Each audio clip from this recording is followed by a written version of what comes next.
Welcome back to another great episode of the Vision Lab podcast in partnership with Next One Creative. I'm your host, Ryan Cuffey, alongside my co-host, Mr. Ryan Mosley. The Vision Lab is the official growth mindset podcast for all visionaries worldwide, giving special love to the cigar community at large. It's here in the lab where we focus on growth and exploring the developmental path of people's visions and dreams and how those dreams come into reality. Folks, it's all about tapping into and becoming the best versions of ourselves through self-discovery, self-examination, and self-actualization. Yo, I'm super excited. I've known this dude since high school. This is an honor to have him on the show in the lab. Hey, yo, Mo, who do we have on the lab today? Cuff, today's guest is a native of Arlington, Texas. He was a two-time All-American at the University of Oklahoma. He was a first-round pick of the Baltimore Ravens in the 2005 NFL Draft. He is the founder of Livv Headphones. Please welcome the one and only Mark Clayton to the Vision Lab podcast. Hey, go. What up, what up, what up? I know, man. Appreciate y'all boys having me on, man. Hey, man, real talk. Appreciate you jumping into the lab with us, man. So we want to hop into it, man. I've known you, God, at least my junior year, definitely my senior year of high school, bro. And first of all, congratulations on an amazing high school career, college career, and professional career, man. Hey, boss. Big ups to you, bro. Big ups to you. Hey, bro. Appreciate it, bro. Before we get started, Cuff, allow me to take care of the people who take care of us. That's our sponsors. Edwina Brown and the family at Blown Smoke Cigar Lounge. You guys had a great event a couple of weeks ago. We enjoyed ourselves. Congratulations on your 2-year anniversary. Big ups. The Good Guys, Definition Cigars. You guys don't make a bad product. Thank you so much for all your support. Crystal and Tim at Class A Vodka. Thank you guys so much. A great product. We look forward to big things for you guys in the very near future. And the entire squad at Dallas Leaf LLC. All 8,500 of you guys. Thank you so much. Cuff is actually smoking on the Bishop right now. No, this is the Hamilton. Oh, excuse me, the Hamilton. Yeah, I got the Hamilton. Hey, you guys did your work. We really appreciate it, and we look forward to big things in the future as well. So, MC, man, what's been good, bro? What's been going on with you since retirement? Man. Retirement, bro. Retirement. It was sudden and swift, yeah. And so I was traded from Baltimore to St. Louis, and then I had a ruptured patella tendon. Took me a year to come back from. I played in a couple games after that, and then my knee, like mid game, I basically retired. Like I was about to return a punt versus who we playing? Seattle, I think. And before the game, I was like, man, in my head, I'm not saying nothing, but in my head, I'm like, man, it's not stable. It's kind of shaky. And as the game goes on, I was like, man, I don't think I'm gonna make it through the game. Sure enough. Probably punt return, I'll say second quarter. Beautiful punt, like space. And I'm like, oh, yeah, we good. But as soon as I, kind of planted on it to get to position to catch the punt, they kind of shook. And I knew, I was like, nah, trick that. So I fair caught it, got the ball, went back to the sideline, told coach I can't go. And that was it. And so I thought I was going to make it back. I figured off season, we'll do the rehab, we'll do the whole thing. And then I'll be back next year, and didn't even happen, bro. Didn't happen. And so 2013, that's tough. Officially retired. Yeah. Wow. Yeah. Wow. That's tough. What we really want to focus on is having that competitive mentality, right? Yeah. But before we get into that, first of all, I can only imagine, being able to execute and play at a high level, and then knowing that, I'm done. Like that's it as a competitor. But I want to backtrack because I want to give you your props, right? I'm going to tell Mo this because he never saw you play, at least on the high school level. Mark had the hardest cut as he was getting in and out of his routes and juking somebody, kind of like a Peter Ward. Do you remember that? That's the only poster picture I had on my wall. It was a single one. It was Peter Ward. That's crazy because that's who your game really reminded me of. When you were coming up in Sam Houston High School, what was it about your competitive mentality? Was that where it was kind of all birth? Man, so my mentality back then was more. It was fun and games because I was quarterback before receiver, and I think we were playing Duncanville or DeSoto, one of them. Went in at quarterback one time and I was shitty. And so they moved me to receiver, and that's when, it just took off from there. But at that time, I wasn't expecting to go to college. I wasn't thinking about college at all. And so I was like, I'm gonna go to the Air Force. But as I started getting recruited, it shifted my mentality and thought process. So for me, football was just fun. Like, it was fun. It was fun to, make people look silly and cut back and just do stupid shit just cause. And, and I wasn't afraid to get in trouble because I'm not trying to impress anybody and I'm not trying to go to college. I'm just doing what I like to do. And so, at that point, that mentality was just kind of, we out here having fun, happy go lucky. And then, kind of, I'll say the switch in regards to, being a dog and wanting to really dominate and make somebody look bad intentionally because the work that I put in leading up to it didn't happen until my junior year in college. But really, after that, it was what was the moment? What was the moment when the switch flipped? It was one of my boys, like Will Peoples. He was like, bro, you be fucking around. Like, if you take this serious, bro, you will kill it. Cause you don't he was like, bro, you have fun and blah, blah, blah, whatever. And like my receiver coach my freshman year was Steve Spurrier Jr. And that's probably the funnest, happy-go-lucky coach anybody could ever have. And so he created that atmosphere in that environment. And it wasn't about, really just being a dog. And just, really dominating. It was making plays and having fun. But it was Willie P just challenged. He was like, bro, like you be, playing around and whatever. He was like, bro, if you really took this shit serious, bro, you will go to period. Nobody could touch you. Like, nobody can touch you. And man, that offseason, I remember that summer was just a whole nother. That's when I started like wearing my weighted vest to run my route tree in and running routes barefooted and just doing extra stuff, going through the route tree, trying to catch everything with one hand and just everything was just extra and just trying to put myself in tough circumstances, which made practice or the game, whatever, easy. And so, and then obviously my junior year was my breakout year. That's from a statistical standpoint, it was just a whole nother ball game because it was mentality plus kind of the natural kind of instinct. And then my physique caught up. And so when I got to college, I couldn't bench 135. I ran 4.75. But I was quick. I can go side to side. Nobody can keep up with me side to side, but I couldn't run. I'm not running by nobody. And so all those meshed like going into my junior year, and it was a whole nother ball game. It's interesting because in high school, like, we knew you were good, but it was almost like, where did this dude come from?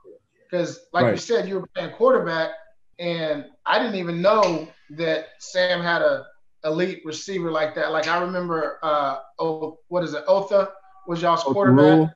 Yeah, Otha Rule, and then Brandon Hassel. Yep, and Brandon Hassel, B. Hassel, who went to TCU. Yeah.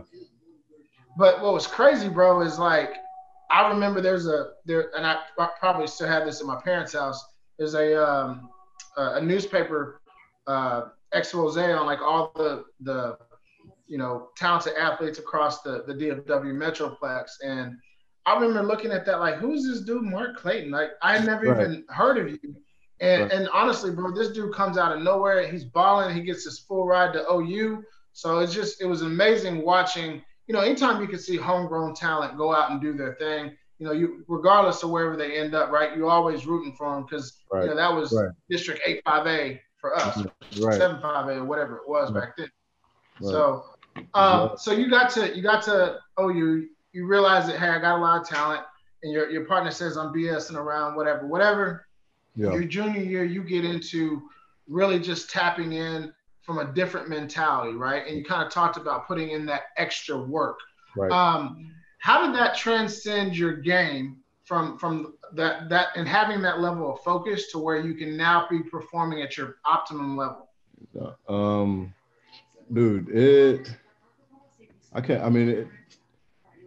made playing the game slow, and it was almost like easy because you could And so being able to essentially see the play happen before it happened and know that you have the ability to make that happen, to step into what you're seeing, is amazing. I mean, when you get to that level where essentially what you're anticipating everything.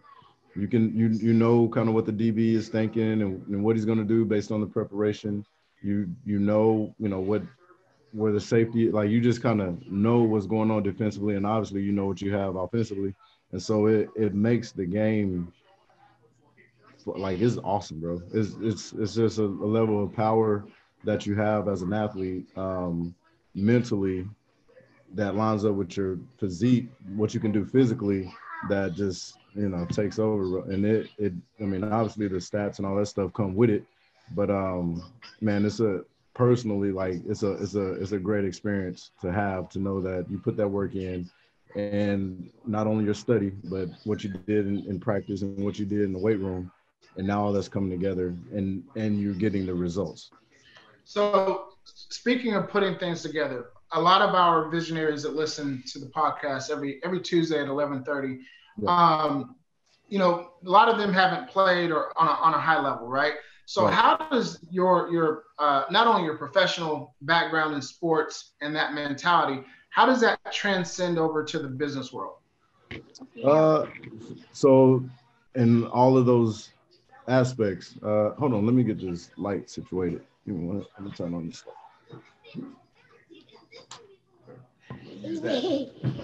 I see there. So it's like a number of, and so from the way I think about it, like mentally in business, you have to consider all aspects of whatever your business is. You need to know them as much as possible. And is even though I'm not a finance guy, or I'm not an O lineman, I understand what an O lineman has to do, and how what really good O linemen look like, and what they do to be really good at that position. And I know what a shitty O lineman looks like, and similar in business, understanding all those aspects of what you need to have a successful business, and then going and making sure that you're pulling in that type of talent or those resources to help your business have a strong foundation and then ultimately be successful. That played right into that, I mean, and there's so many different layers to it. That's from a structural standpoint, but even just the emotional aspect of it, and business is hard. Like, it's not easy. People get fucked around, like you lose money. um, it don't go the way we want it to go all the time, and so you just gotta understand getting to the next play. Like, all right, we suck for 3 quarters and we're only down 7. Like, we all right, like, and it's that mentality of like, all right, cricket, we are where we are. Let's just make this play. It works in business, and like it's amazing, and that also produces patience. Because you also understand, like, yeah, we've put work in. We have a solid foundation. I mean, we've seen some results in the past. We know what we have works. We got fans that applaud us, buyers, customers. They've said this is good by spending their money on it. There's probably some more of them out there, and then at that point, like, we can, as a business, we can listen to them and make whatever product better, and probably get to a larger customer pool. And so it's, there's so many different ways to, like, pull from sport, which is why I love sports. And I talk to my kids, and then the kids that I coach now, like, just play sport. Like, everybody should play a sport, a team sport, and have those experiences, because they cross over. They really do. They cross over in real life. And I think, for us, as men, black men, ownership is extremely important. Creating LLCs and understand what that means, understanding finances, understanding taxes, understanding, all of that to really build a foundation that allows you to build wealth, and then wealth that you can pass on. I think is paramount in sports. has a lot of the mentality that allows you to kind of move in that space and be, strong or, emotionally stable to manage a lot of the stuff that come with it. When you're doing business with people, and we're going to talk about your actual business here in just a second, but when you're doing business with people, do you look for people with that similar mindset?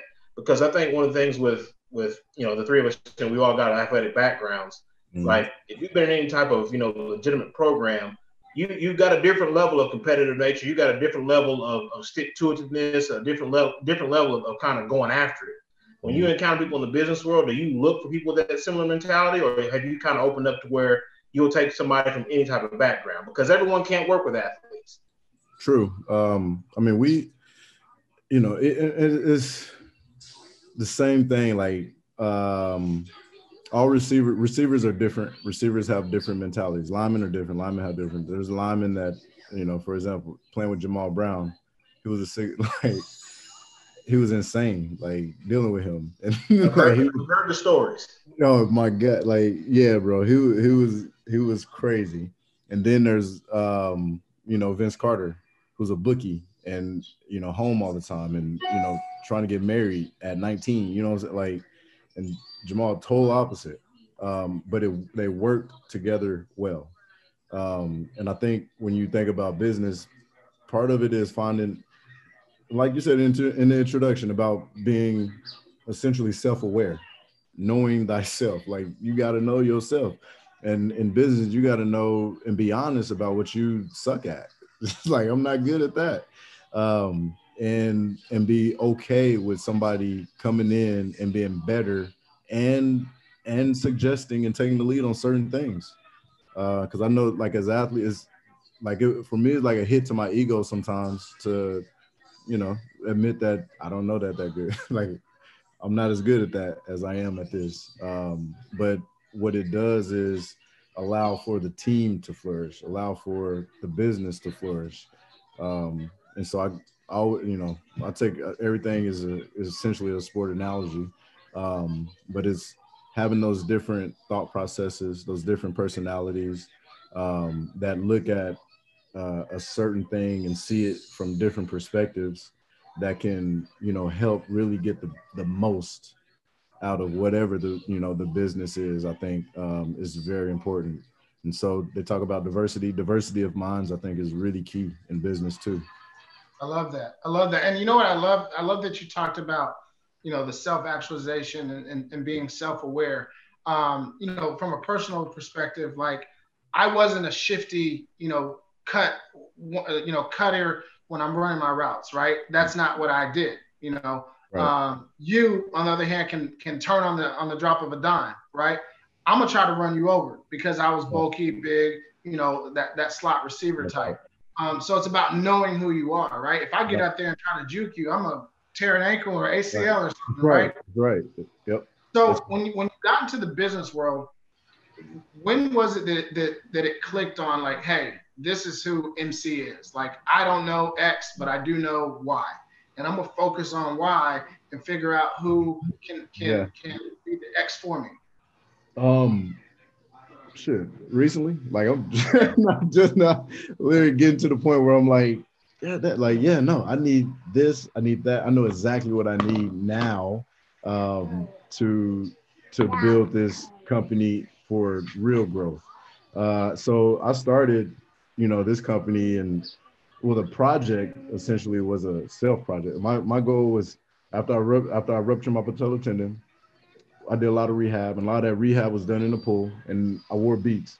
And in the pool, I didn't want to wear them because they would slide or whatnot, and then I didn't want them to get wet.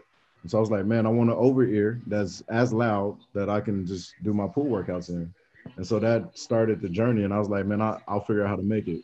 And so I went to Oklahoma to be engineer. That was my initial major, because I thought like I was a math guy. I thought like that, and I could draw a little bit. And so that's where it started. I started sketching something that I thought would work for me, doing my pool workouts, and then ended up all the way in Dongguan, China, at a manufacturing facility, actually developing what is a really functional, durable headphone. that I can now go do my pool workouts in. I don't have to worry about it falling off, and it's loud. And so, you know, that's where it started. And now, after going through and having the manufacturer screw up a couple times, and then filing taxes like 2 years into, I was like, damn, I forgot, like, oh, you need taxes. And then, yeah, Uncle those, Sam ain't gonna let you forget, is he? oh, yeah, just start getting called like, hey, call about that sales tax. It's like, what? That, and then from a marketing, standpoint, it's like I don't know how to market on, Instagram or Facebook or any of that. A lot of the initial sales were essentially word of mouth. In my mind, I was like, oh, I got people, a handful of people that'll wear it, and then other people will buy it just because they're wearing it.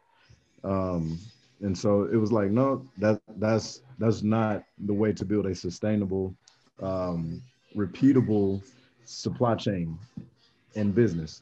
And so, now I know so much more after going through all that.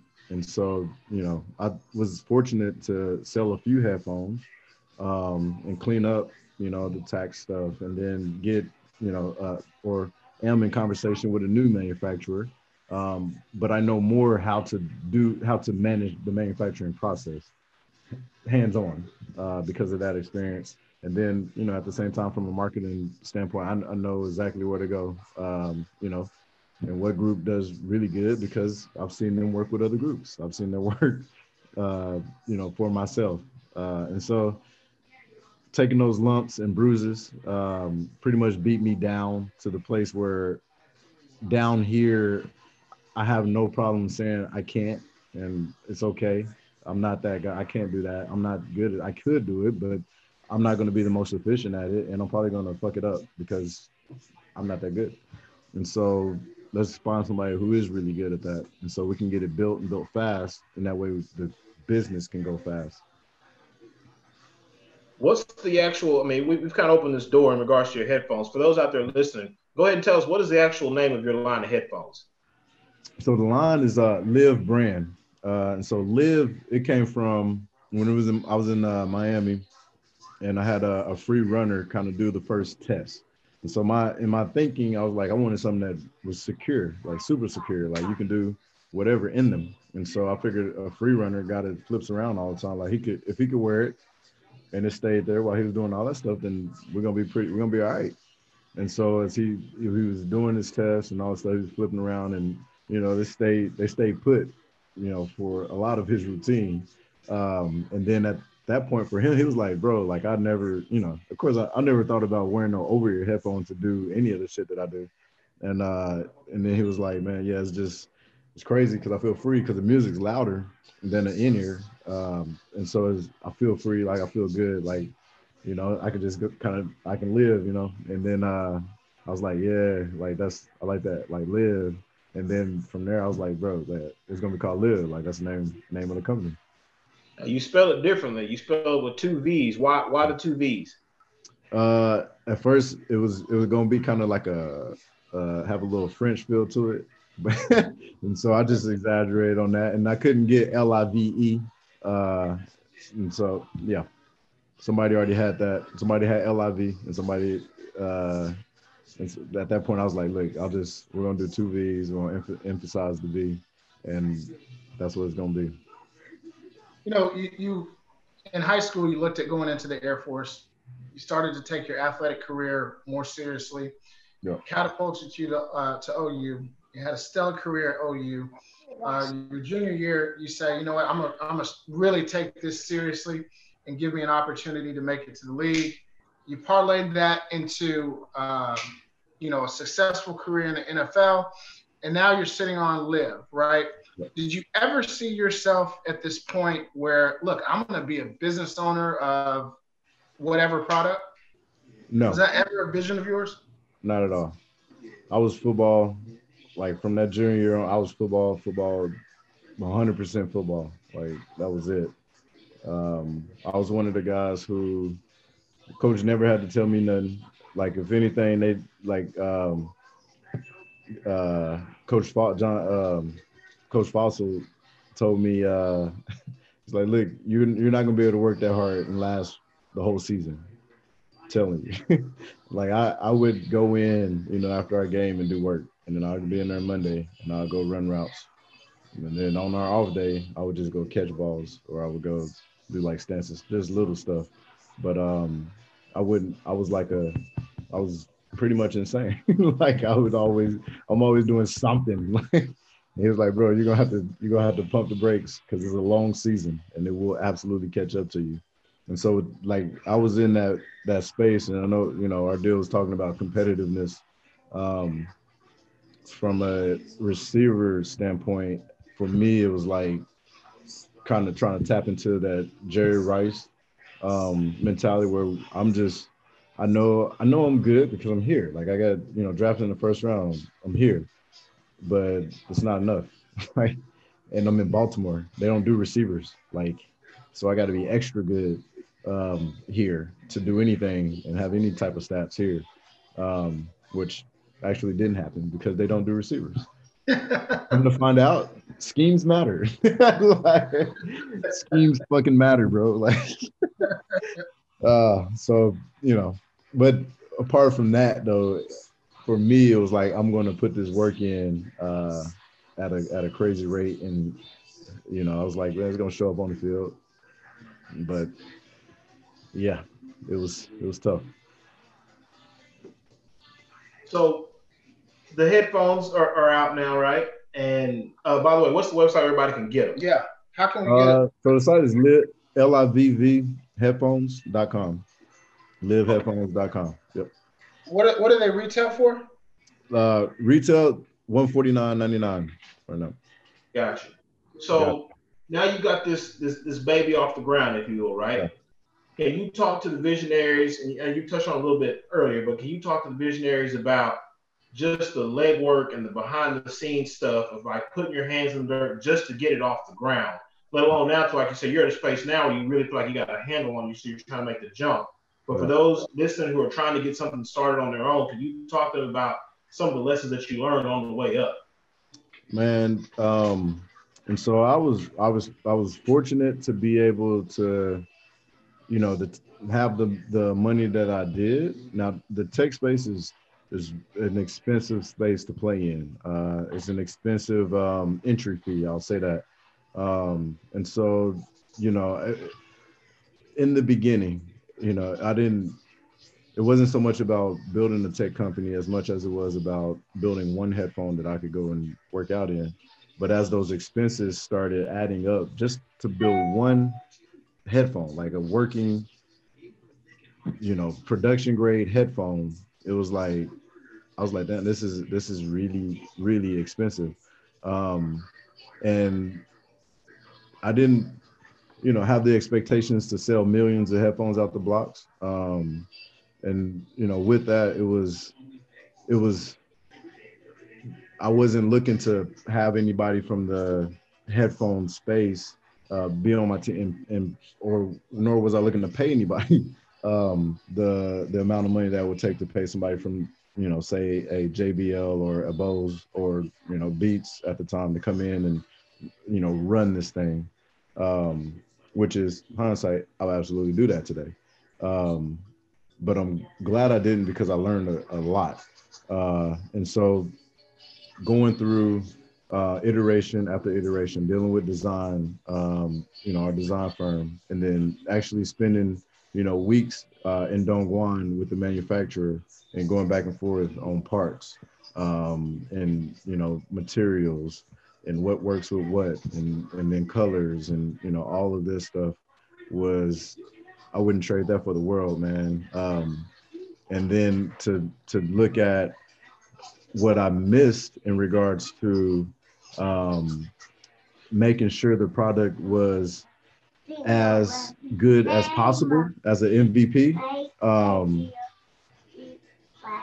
There was a lot of time that I could have, at that time, should have spent going in and spending time on testing and then testing again to get things to a place where I would have saved us a lot of money because in doing that, as we launched, my first 1,000 headphones I sold.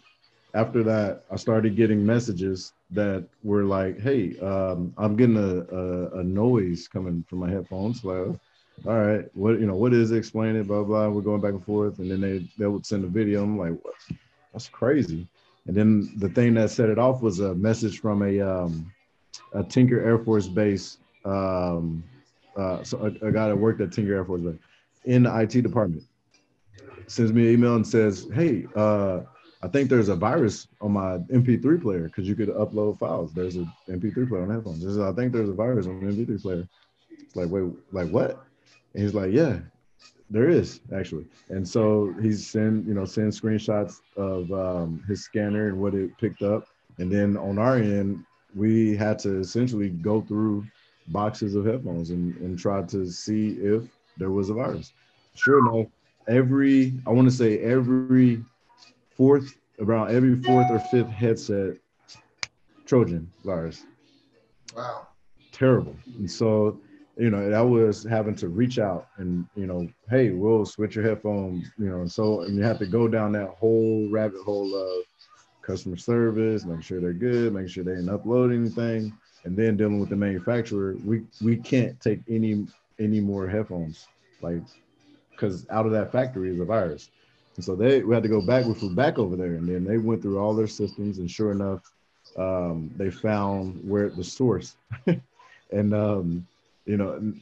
that costs a lot of money, and that costs a lot of time. It kills momentum. It essentially killed all of that, and then not having $1 million budget to say, all right, that's fine, revamp, relaunch, no big deal. We'll pay for everybody's replacement, and then we'll relaunch marketing. No, I didn't have that, and so it essentially killed that momentum that I had. But I was fortunate that they was willing to work through that with us. So it took a good year and 2-3 months, like a year and a quarter, to kind of get to a working product that we knew was clean, and it did what we needed it to do, and didn't have to worry about any bugs or any issues. But over that year, I was like, man, this is crazy. We could have spent this a year before launch doing this, and then launched, and it would have been a different ballgame. But it sounds like I think a lot of business owners need to understand that there's a process of maturation that has to take place. And within that process, there's a lot of patience that you have to have, because you're doling out a lot of money, right, without seeing the immediate return on that investment. Can you talk a little bit about the patience that you had to display as you're going through this process?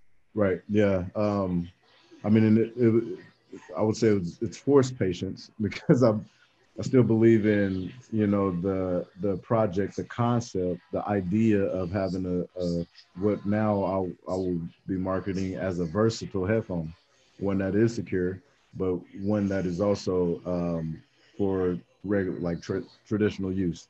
And so it was I was forced to be patient because there was literally nothing I could do about it. But wait on the manufacturer. It's not like I'm going to go in there and start, twiddling and screwing. I can't do that shit. Like, I gotta wait. And in my mind, I'm glad that I had the experience that I had, as an athlete, because it was almost like, getting annihilated, and our offense sucked, and our offensive line just didn't have a good. We gave up 6-7 sacks. Defense allowed 40-50 points, and there's nothing you can do. There's nothing you can do about it. And so at that point, here, you good? Okay. She want a Band-Aid. And so with it being nothing that you can do at that point in your mind, all you can do is essentially what you can do. Handle the things that you can, and whatever you can't, trust God. And so, at that point, it was like, all right, I'm gonna work with them. I'm gonna communicate with them and make sure that, you know, the process is at least, you know, going smooth. I was a smaller fish at that manufacturing facility. They had some other major brands, and so I couldn't go in and, you know, lose my temper and go crazy and be an asshole, because they're just, all right, bye, deuces, whatever you lost is you lost. So what? we got we got three major brands over here bringing us millions. Like, we're good. We're gonna be all right. And so it was like, man, I was forced to, you know, kind of sit down and slow the roll and go with the flow. Um, and I'm glad I did, because it actually opened up the door for other really business opportunities and other things that I've gotten into now, in addition to, you know, having lived. And so yeah, it's, you know, I mean, telling people who, it's hard because I'm like, I talk about my podcast and how, you know, JA, that's my dude, and JA likes to go really fast, and I'm like, man, I went fast before. If you're not covering, you know, XYZ, if a pilot mixes a check, like, that shit might crash. Yeah. And so with that, it's like, yo, I get going fast. I'm with you, because, you know, we got something good here. But there's checks and there's balances and there's things that need to take place to make sure that when you start building that skyscraper, that foundation is strong. Because Right. what you don't want is to get 3/4 done. And some ain't right. Yeah. And so, yeah. I'm glad you mentioned that. I want to transition. You just talked about your podcast, and so Yep. we love that. Obviously, we have a podcast, and I think what I want to do is, first and foremost, why don't you tell our visionaries your podcast, what it's about, and where and when they can listen and find you guys. Yeah, man. So we got it started. So it's me, JA, and then Jonas. And so Jonas is a software developer, computer programmer. Like, he's sharp. And so, you know, JA, he was a baseball focused kid, and then I played football. And so, you know, it's called the ABC, and we talk sports and we talk tech.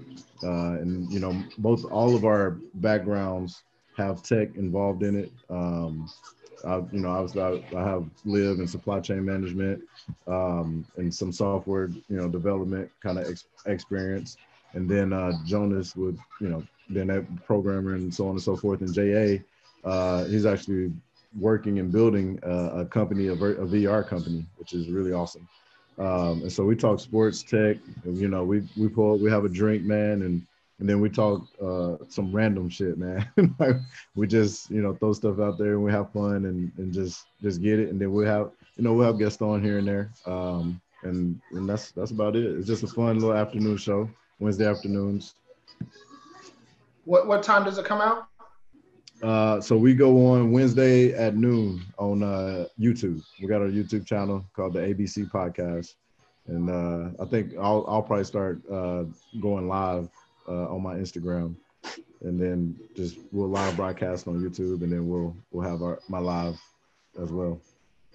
Love that. So all of our visionaries, after you listen to us on Tuesdays at 11:30, make sure you check out the ABC Podcast on YouTube, streaming on all podcast platforms as well. And you could be listening to them while you're on your Livv headphones, right? That's right. You could. So since we're in the podcast, workout. That's right. After your workout, for sure. So we're in the podcast realm. You're in the podcast realm. You talked about how Jay wanted to just go. Well, look, you know, you need to kind of take your time. And we oftentimes get hit up like, hey, how do I start a podcast? What do I do? Can you talk about your experience in, you know, the infrastructure and building ABC Podcast? Yeah. So, you know, right now the way we're doing it is a lot of I would say we're going on episode 6, but our first 10 episodes are really for us. For the most part, it's a lot of, you know, getting our vibe down and getting, we've had a guest last week. We got another guest coming on this week, tomorrow. So that'll be cool. And then, you know, getting, you know, our tagline, getting our branding and all that stuff in place. Our goal ultimately is to launch everything in place in 2021. And so right now, these are all, you know, fun runs. we just enjoy it. We have a good time. And then, you know, from there, I also have a buddy has a, you know, he's ESPN San Antonio is going to be a great help in regards to when we're ready to start marketing and kind of pushing it out there a lot more. And so for now, it's us getting the feel in our layout and getting our infrastructure in order. So that way, similar to what you guys like to do is, you know, have the time to post and then have, you know, the guests to be a part of the marketing. And so we'll, you know, have that art and stuff done and ready like the week, you know, leading up to, and start posting and marketing who's on and so on and so forth. And then post, you know how you follow up and all the edits, and then a lot of shots from that last, you know, podcast. And so I think, you know, that's kind of the layout that I've, you know, seen, and I was my mentor, I'll say, in the podcast world. It was like, yo, this is how you want to do it. And so that's what we're setting up right now, and just look forward to really going gung ho 2021. It's a lot larger of an undertaking than what people realize if you're going to be serious about it. You know, if you come out there content, you know, it's different, and so it's a lot of work, man. And so like we go through and pull clips. You know, we talk through like our subjects for the week and what happened over the weekend, and you know, sports and tech, and we get some really cool tech, you know, subjects. Then we with sports, we're like, you know, try to find some of the other little gossipy type stuff, you know, just kind of throw something different in there, man. And then we'll talk about games and schemes and stuff here and there. And but yeah, putting that kind of content piece together for the layout, and then what it looks like when the guest is in, and how we lay, kind of getting to know who's on, who we got in the building, in addition to have them participate in some of our regular subject matter, is, you know, finding that flow. Well, certainly feel free to lean on us for any help. Not saying that we know everything, but we're always down to help. It's always about serving. You know what I mean? So yeah. I appreciate that. So have we reached that point yet, Cuff? I believe so. Yes, sir. So our visionaries know this. It's time to land the plane. Sponsored by the great folks at Grand Brulot Cognac. Thank you guys so much. We appreciate all your support, and we are definitely looking forward to big things in the future with you guys.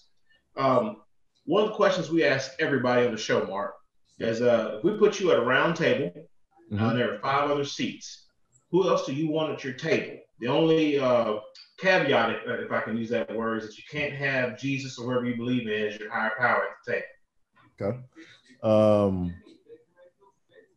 5 other seats. I would have. And they could be dead or alive. So we're going to make that pool a lot more. Dead or alive. Daggone. Yeah. All right. So I'm going to have my first pick is Michael Jordan. Yep. I'm going to have Nikola Tesla. It's incredible. That's a new one. Yeah. I'm going to have Martin Luther. He ain't Jesus, but he's a beast when it comes to he's pivotal. I'll have Martin Luther's a new one too. Yeah, you're talking about Martin Luther, the Protestant Reformation. Yeah, I'm gonna say, I'm sure people listen probably like, man, he forgot King, but it's like, no, he means the guy that the product. I'm going back before the King. Yeah. Where he drew some of his principles from in the Reformation. Yeah. So that's 3. I had 2 more. I'll go. I'll go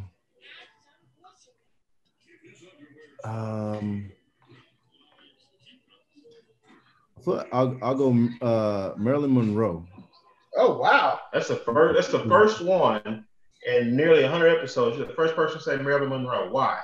Because I feel like she is one of the. It's kind of like it's Cleopatra, but she, like, for what is today, what we're experiencing, I think she was she's like very pivotal in sex selling, like, and being, you know, things being sexy, and then women being classy and sexy. Like she was like, yeah, I think she was like pivotal. She was the catalyst. She was the catalyst. Yeah. And so I mean, a lot of what is making so much money in you know, on the internet and all across the board and social media, she would be for, like, her following on Instagram today. I don't. She'd be up there like Kim K and beyond, you know. So her, and then one more.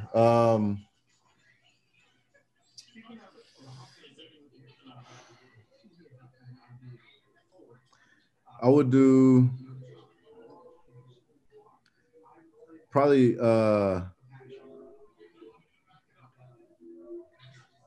JP Morgan Chase. He's probably the biggest banker that I know. Wow. Money. Not Rockefeller?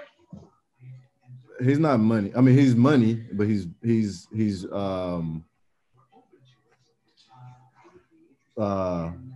railroads. But I'm thinking pure banking. And yeah. Or and then there's a guy. We'll give you a 6 man.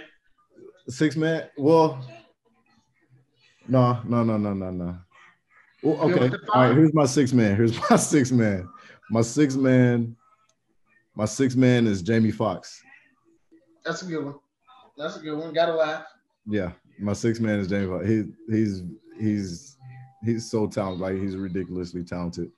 You know, sing, act, like his movies, hands down. Like, he's right there up under Denzel. Yes. Yep. And I was thinking the same thing. The actual, yes. Yeah. All right, Mark.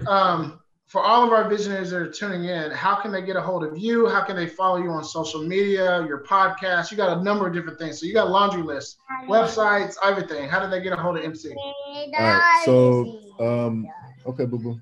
You good? So hit me up. Instagram is clayton.mc. And then if you want headphones, hit Livv, Livv Headphones. Apart from that, other business ventures. I also trade. I trade currencies.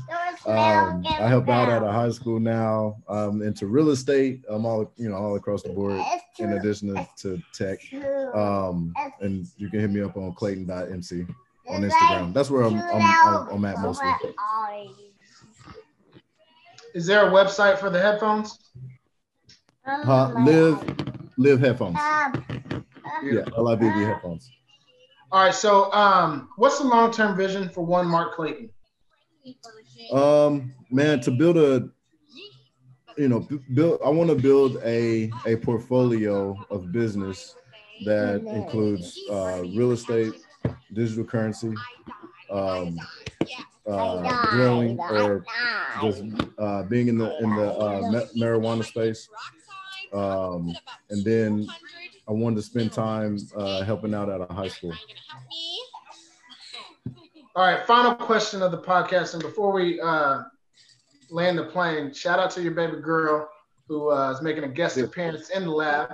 Say hi. Beautiful. Hi. That's crazy. All right, so final question of the podcast. In case you didn't know, we have a magical time machine here in the lab. All right. So what would today's version of Mark Clayton, what advice would he be giving himself from 5 years ago? 5 years ago?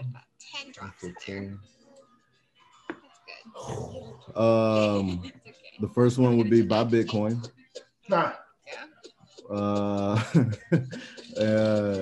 You need to have sold that at 19 or 20 when it hit.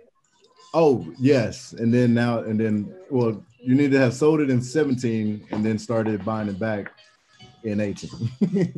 Now I'm going to use potassium iodide. I would tell them to just stay the course. Stay the course. I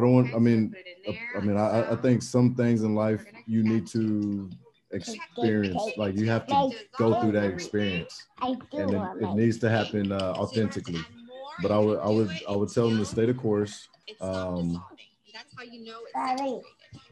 Yeah, stay the course. No, God got you. Like, stay the course. Love it. All right, we're gonna fast forward the clock 5 years from now. What advice is the older version of Mark Clayton from 5 years from now? What advice is he giving you today? Shit, I don't know. Like, oh man, That would make you think. I don't know who. That's tough, bro. I don't know who.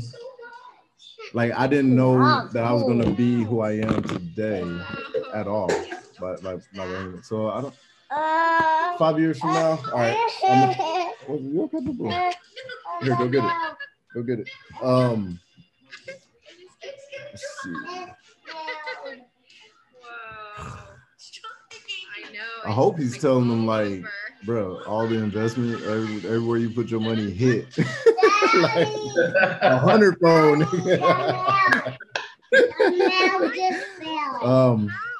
I think we'll just tell them, like, make sure that your kids are the point. Like, spend that time. Make sure you continue to invest in your kids. Do what you can for your kids. Because I feel like business is going to be strong. What do you think? Tough. I think something about relationships. I was 45 years old, 45 or so. Yeah. Something about investing in the kids, in my kids, and then kids that I'm connected with. Love it. Well, MC, hey, bro, thank you so much for joining us here in the lab. Certainly appreciate it. Shout out to your baby girl. You know, it's been a blast, man. It's been awesome to watch you from afar, seeing all the amazing things that you're doing and that you've accomplished. And brother, I know that there's so much more that you're going to be able to accomplish. Coach, appreciate you having me, man. No doubt. Great, and then we're going to have to have you on. Absolutely. Oh, yeah, for sure. Yeah, we're going to have both of y'all. Come on. We'll make it happen. We'll make it happen. Okay. Yeah. So to all of our visionaries that are tuning in worldwide, thank you again for listening to another wonderful episode here on the Vision Lab podcast. Remember, each one of our guests are dropping nuggets of wisdom on the trail of life. Ultimately, it's up to you to pick them up. Ladies and gentlemen, my name is Ryan Mosley. He is Ryan Cuffey. The voice you've been listening to is Mark Clayton. And we'll see you guys next week for another great episode of Vision Lab Podcast.